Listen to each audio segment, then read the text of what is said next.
Hey guys, how's it going? So today I'm gonna show y'all this air system. I finally got this thing finished.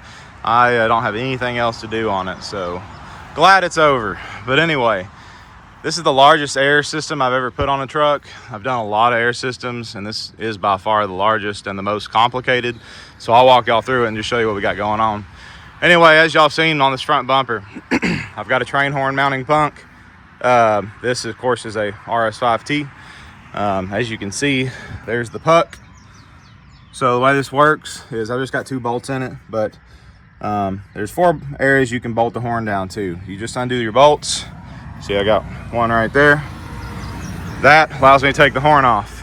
I can put whatever horn I want to on this. I do have plenty of room, so pretty much any train horn will fit. Of course, I cannot run reverse to bells, so that's kind of the only sacrifice I had to make doing this. Also, I've got a flat top bronze bell.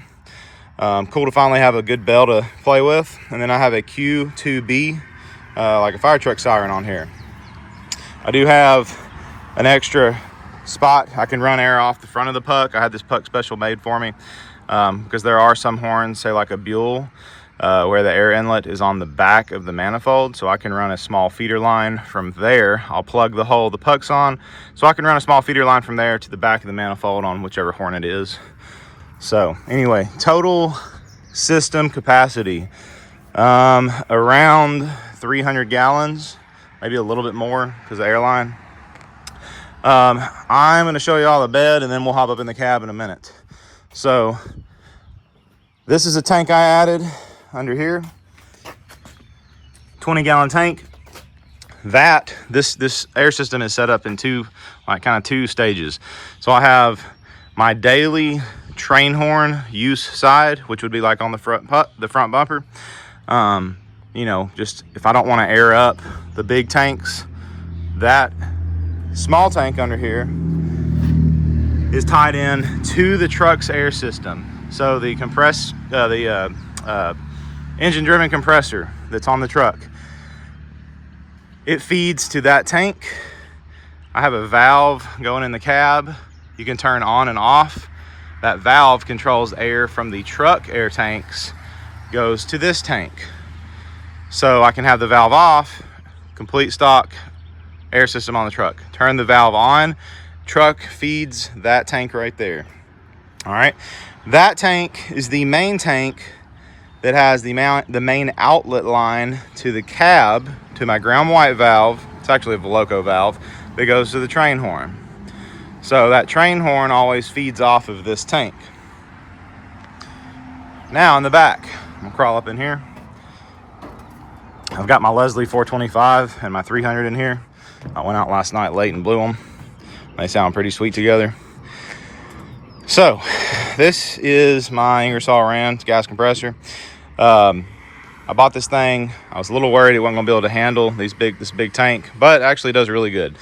Haven't measured the fill time, but about 10 minutes from 0 up to about 150, 160. So not too bad. That's a 200 gallon tank. Got a 20 gallon on top of it. There's one of my big cam lock fittings. Feeds a 2-inch line. This is for whistle mounting. So I just set my whistles right up on there. They stick up. I put it there also because I can angle it with the valve pointing back at the cab. There's that window right there. It just zips. I can unzip it, run a line through it. Well, I haven't done it yet, but that's the hope. And blow the whistle. You know, if I want to do like a run by with a whistle. On this side, I have more fittings. This is an 1.5 inch or 1.25 inch actually line for some of the smaller stuff. Still a massive line. And then just various hoses and connections. So like I said, total about 300 gallons. Take you in the cab and explain everything to you now, because this is where it gets a little interesting. Also, that's a piston out of a locomotive. The thing is massive and heavy. I didn't show y'all this, but I don't know if you can see it from here. Yeah, I see that red airline, the smaller red one that's more bright. That is just a loose end lead And I'll tell you about that in a minute.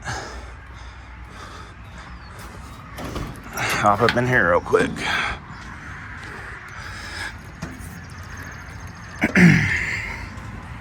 All right. Anyway,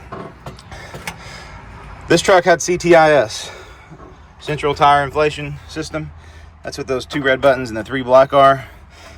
I deleted it from this truck because I didn't want to use it because they're kind of a pain. I gutted the box and used it to mount my valve, whistle valve, and pressure gauge. Worked out pretty good. So, you know, right now we're sitting at, I don't know, 110-ish PSI. So this controls the horn on the front of the truck on that puck. Of course, bell valve. I'll kick the bell on. I ain't gonna blow the horn right now, kids are sleeping. So this is for the front horn. Works great. It's literally just right here next to me. I mean, as you can see where we're at, there's the valve.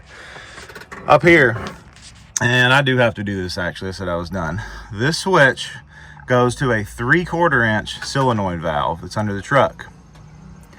That solenoid valve is hooked up to that red airline I was telling you about back there, that loose end. So what I can do is, like my larger Kallenberg horns, smaller ship horns, something like that that requires like 3/4 inch line or 3/4 inch line, I can tie it down back there, just hook up that Chicago fitting to the back of the horn, and now I can blow ship horns just in the cab. So I can roll down the road and hit big ship horns, you know, not the big Leslie's back there, they take too much air, but you know, all your KM horns I can hook up to this, Kallenbergs, Ibukis, whatever. Also, this is the Q, so you can hear that. Anyway, next, thing's going, I don't have no brake on that thing, it's gonna take forever to wind down. So I'll get this switch out of your way.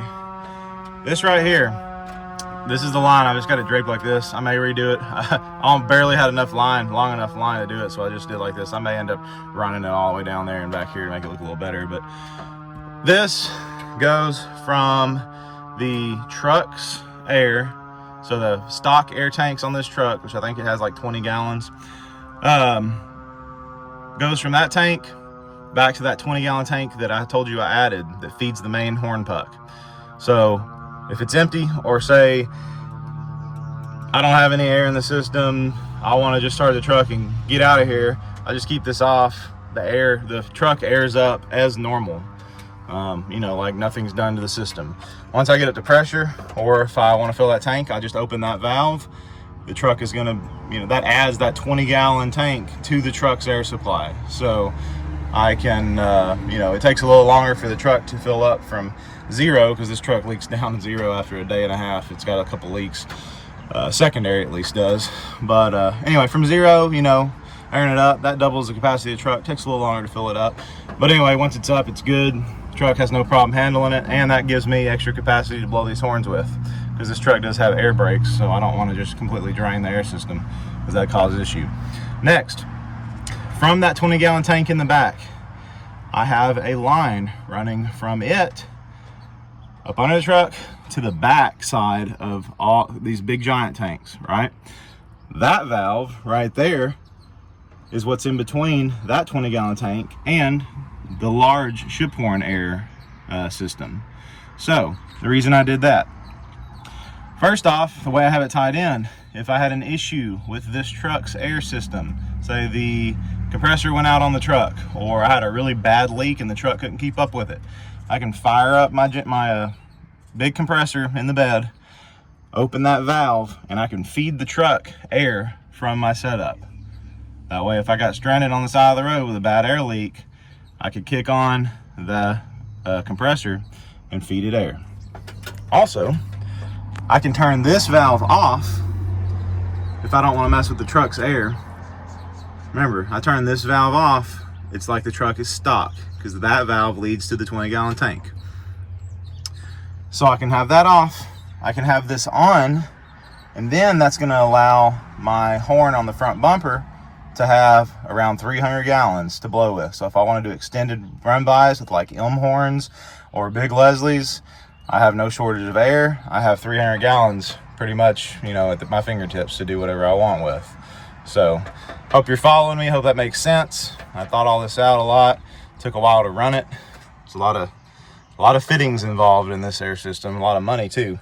I'd say I'm probably close to $6,000 just in the air setup. I did buy that big 200-gallon tank brand new. That was a large chunk of the expense. I didn't custom order it, but I had to look a long time to find one that the largest tank that I could fit in the bed without going too wide. And I also wanted the bed usable. I looked at some verticals that I could just lay on their sides, but I just would have taken the whole bed up. So anyway, guys, that is about it. A lot of time and thought putting into this air system, but turned out nice. Works exactly how I wanted it. And last night was the first time I was able to blow these horns right here. Actually, first time I was able to blow them together as a pair. These are a pair. They came off the same ship. But first time here in the 300 and the 425, first time I've had it in the truck. Surprisingly, the 300 gallons, I ended up I just stopped blowing because I had plenty of air. I mean, I was able to lay on them hard multiple times. And I think I started at around 150. No, I didn't. I started at 120 PSI because I have that horn set to speak around 120. If you put more to it, it doesn't do right. It wants to vibrate the diaphragms wrong. It chatters. So 120 down to 40 PSI, and man, I was really surprised. But anyway, y'all see those. I think I've already put a video out of those, so I'll check them out. Anyway, I appreciate it, guys. I will see y'all on the next one. We'll see you.